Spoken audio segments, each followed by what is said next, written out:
اور اب خود ہی کہہ دیا کہ میری تصویر بنا، تاکہ میرے آنے والے جو ہوں گے بڑے محبت اور چاہنے والے ہوں گے تو ان کے لیے میں زندہ خدا ہوں۔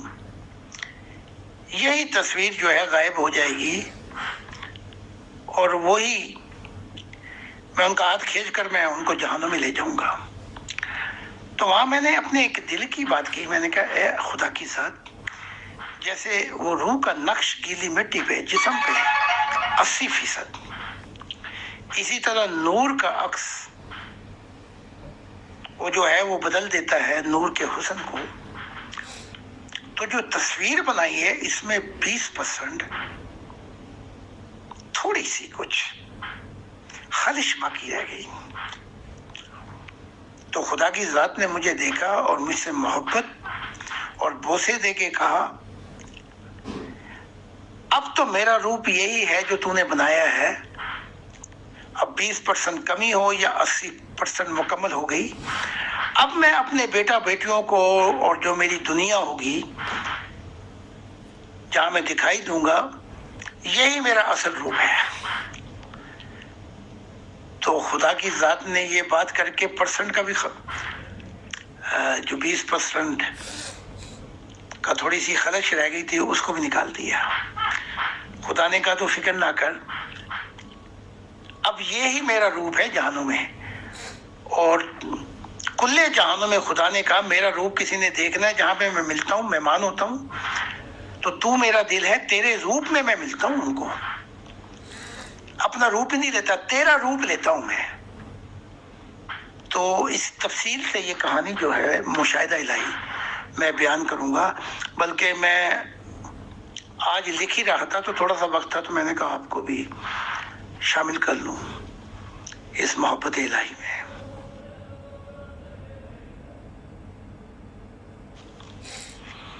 کیونکہ یہ 6 ماہ کی مصروفیات رہیں گی، اگر آپ چاہیں تو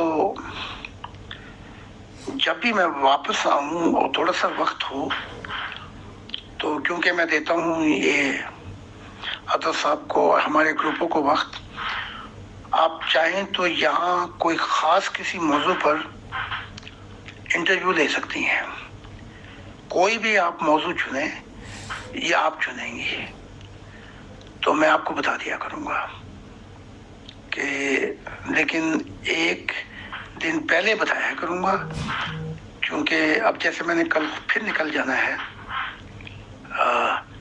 تو پھر آؤں گا میں کوئی 1 ہفتے یا 8 دن کے بعد۔ تو باقی میں سنڈے لائیو خدا کی تصویریں دوں گا، تو جس نے وہ لائیو پروگرام دیکھنا ہو وہ دیکھ سکتا ہے، تو اس کی فلم بندی بھی کر دیں گے، عطا صاحب ویڈیو بنا دیں گے۔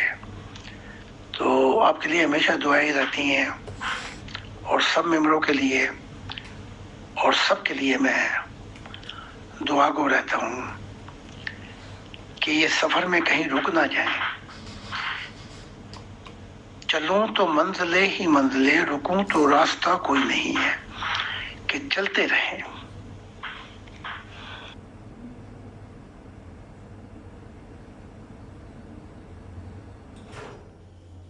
جی محترم، جزاکم اللہ۔ میرے اور مولود صاحب کے لیے ذرا خصوصی دعا کیجیے گا۔ باقی جو ممبران ہیں انہیں تو کچھ نہ کچھ روحانی معاہدہ ملتا رہتا ہے، لیکن ہم لوگوں کو خصوصی دعا کی ضرورت ہے۔ شکریہ۔ جی بہت شکریہ محترم زاہد خان صاحب، آپ کی تشریف آوری کا، آپ کے اس قیمتی وقت اور روحانی رہنمائی کا ہم تہ دل سے شکر گزار ہیں۔ ہمارے برادر پیغمبر سروج خان صاحب، ہماری ایڈمن ٹیم، محترمہ اجالا مغل صاحبہ اور دیگر ممبران کے، اور ان تمام ممبران کے جنہوں نے اس پروگرام کو سنا۔ تو جب تک حضور محترم زاہد خان صاحب دوبارہ تشریف آوری کا ہمیں وقت بتائیں گے، تو تب تک کے لیے آپ سب کا خدا حافظ۔